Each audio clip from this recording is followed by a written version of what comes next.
নমস্কার বন্ধুরা, কল্পনা রসনা ঘরে সবাইকে স্বাগত। বাড়িতে কষা মাংস হলে কিন্তু ডিনারে খাওয়ার জন্য রুমালি রুটির কথাটাই আগে মনে পড়ে। সেই জন্য আমরা কিন্তু রুমালি রুটি প্রায় দোকান থেকে কিনে খাই। খুব সহজেই এই রুমালি রুটি বাড়িতে কিভাবে আমি বানাই সেটাই আজকে তোমাদের সাথে শেয়ার করব। একটা বড় বোলের মধ্যে আমি নিয়ে নিলাম 1 কাপ ময়দা আর 1 কাপ আটা। ওজন হিসাবে 200 গ্রাম আটা আর 200 গ্রাম ময়দা, আর দিয়ে দিলাম 1/2 চামচ নুন, 2 চামচ রিফাইন অয়েল। এই সবগুলো উপকরণ খুব ভালো করে আমি আগে মিশিয়ে নেব। মেশানো হয়ে গেলে আমি দুধ দিয়ে এই ডোটাকে মেখে নেব। দুধটা কিন্তু হালকা গরম হলে খুব ভালো হবে। তোমরা দুধের বদলে উষ্ণ গরম জল দিয়েও মাখতে পারো, তবে বাড়িতে যেহেতু বানাচ্ছি দুধ দিয়ে মাখলে কিন্তু রুটিটার টেস্ট খুব ভালো হবে।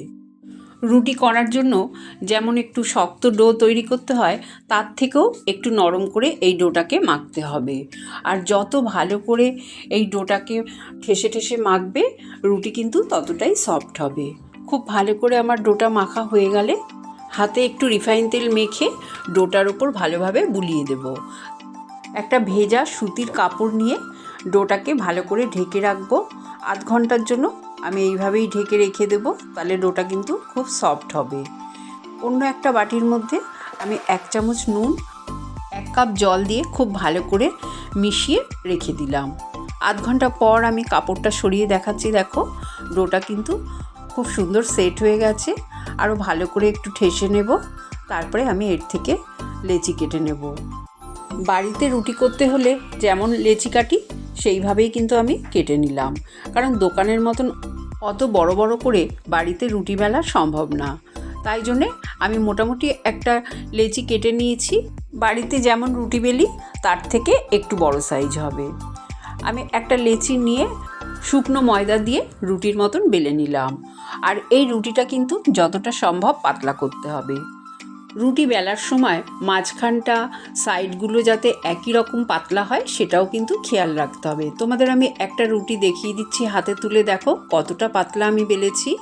গ্যাস অন করে আমি কড়াই বসিয়ে দিলাম একটা, আর কড়াইটা কিন্তু উল্টো করে বসাতে হবে। কড়াইটা গরম হয়ে গেলে নুন জল মেশানো জলটা একটু ছিটিয়ে দিতে হবে, যাতে রুটিটা খুব সহজেই উঠে আসে। তোমাদের কাছে যদি লোহার কড়াই থাকে তাতেও ভালো হবে রুমালি রুটি। আমি কিন্তু নর্মাল যে কড়াইতে রান্না করি সেই কড়াইতেই করছি। খুব সাবধানে এবার কড়াইয়ের ওপর আমি রুটি দিয়ে দিলাম, দিয়ে একটু চেপে চেপে দেব। আর যদি তোমরা হাত দিয়ে গরম অবস্থায় চাপতে না পারো, তাহলে সুতির কাপড় দিয়েও চেপে চেপে দিতে পারো। তারপরে এক পিঠ হয়ে গেলে একটা চিমটের সাহায্যে আমি উল্টে দিলাম। দুদিকই যখন সেঁকা হয়ে যাবে আমি রুটিটাকে তুলে নেব। দেখো, রুটিটা আমার দুদিক খুব ভালো মতন সেঁকা হয়ে গেছে। এবার রুমালের মতন ভাঁজ করে রেখে দেব। রুমালের মতন ভাঁজ করে রাখা হয় বলেই কিন্তু এটার নাম রুমালি রুটি। এইভাবে আমি সবগুলো রুটি সেঁকে নেব। তোমাদের আরেকটা আমি দেখিয়ে দিচ্ছি। দেখো, রুটিগুলো কিন্তু কড়াইয়ের ওপর খুব সাবধানে দেবে, কারণ কড়াইটা কিন্তু খুব গরম হয়ে যায়। রুটি ভাজার সময় গ্যাসের ফ্লেমটা মিডিয়ামে রেখে রুটিগুলোকে ভাজবে। লোতে রেখে ভাজলে কিন্তু রুটিগুলো পাঁপড়ের মতন হয়ে যাবে, আবার হাইতে রেখে ভাজলে রুটিগুলো পুড়ে যাবে। তাই মিডিয়াম ফ্লেমে খুব সাবধানে রুটিগুলোকে ভেজে নেবে। আমার রুমালি রুটি তৈরি হয়ে গেছে। একটা প্লেটের মধ্যে তোমাদের তুলে দেখিয়ে দিচ্ছি। দেখো, রুমালি রুটিগুলো কত সুন্দর হয়েছে। আর যেহেতু আমি আজকে বাড়িতে চিকেন কষা বানিয়েছিলাম, তাই তোমাদের এই রুমালি রুটির সাথে চিকেন কষা আর স্যালাড দিয়ে আমি সার্ভ করে দেখিয়ে দিলাম। তোমরাও এইভাবে বানিয়ে ফেলো। আর একটা রুটি তোমাদের আমি ছিঁড়ে দেখিয়ে দিচ্ছি যে কতটা সফট হয়েছে। রেসিপিটা ভালো লাগলে কমেন্ট করে জানিও। চ্যানেলটা লাইক শেয়ার করো, নতুন বন্ধু হয়ে থাকলে সাবস্ক্রাইব করো। সুস্থ থেকো, ভালো থেকো, ধন্যবাদ।